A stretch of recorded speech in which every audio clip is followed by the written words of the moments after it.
ও যে বাংলাদেশকে ডুবাইছে, এই যে একটা চিত্রনায়িকা নিপুণের সময়টা খুব একটা ভালো যাচ্ছে না।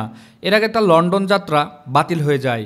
এবার জানা গেল অনাকাঙ্ক্ষিতভাবে শিল্পী সমিতি থেকে বহিষ্কার হয়েছেন তিনি। বাংলাদেশ চলচ্চিত্র শিল্পী সমিতি থেকে আজীবনের জন্য বহিষ্কার হয়েছেন চিত্রনায়িকা নিপুণ আক্তার। রোববার 19 জানুয়ারি সমিতির কার্যনির্বাহী পরিষদের মিটিংয়ে সর্বসম্মতিক্রমে এই সিদ্ধান্ত নেওয়া হয়েছে। সম্প্রতি একটি গণমাধ্যমে বহিষ্কারের তথ্যটি নিশ্চিত করেছেন শিল্পী সমিতির সহসভাপতি ও অভিনেতা ডিএ তায়েব।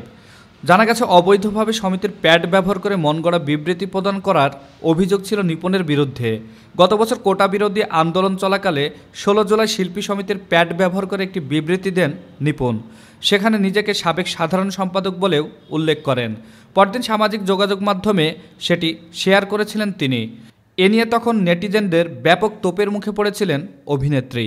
গত বছরের 30 জুলাই মিশা ডিপজল নেতৃত্বাধীন কমিটির ষষ্ঠ সভায় বিষয়টি উত্থাপিত হলে নিপুণকে কারণ দর্শানোর নোটিশ দেওয়ার সিদ্ধান্ত হয়।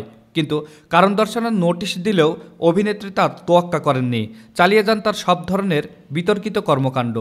এর প্রেক্ষিতে সমিতির প্যাড ব্যবহার এবং সম্পাদককে নিয়ে কুরুচিপূর্ণ মন্তব্য করায় শিল্পী সমিতি থেকে আজীবনের জন্য বহিষ্কার হয়েছেন নিপুণ। এর আগে গত 10 জানুয়ারি বাংলাদেশ বিমানের লন্ডনগামী একটি ফ্লাইটে ওঠার প্রস্তুতির সময় নিপুণকে আটক করা হয়। চিত্রনায়িকা নিপুণকে আটক এবং লন্ডন যাত্রা বাতিলের ঘোষণায় ছবিজঙ্গনে তোলপাড় সৃষ্টি হয়। তবে এ বিষয়ে নিপুণ কিংবা তার পরিবারের পক্ষ থেকে কোনো প্রতিক্রিয়া জানানো হয়নি। এর আগেও নিপুণ বিভিন্ন বিতর্কে জড়িয়ে শিরোনামে এসেছিলেন। এই ঘটনার পরিপ্রেক্ষিতে তার পেশাগত ভবিষ্যৎ নিয়েও আলোচনা শুরু হয়েছে। তরিকুল ইসলাম, নিউজ বাংলাদেশ 64।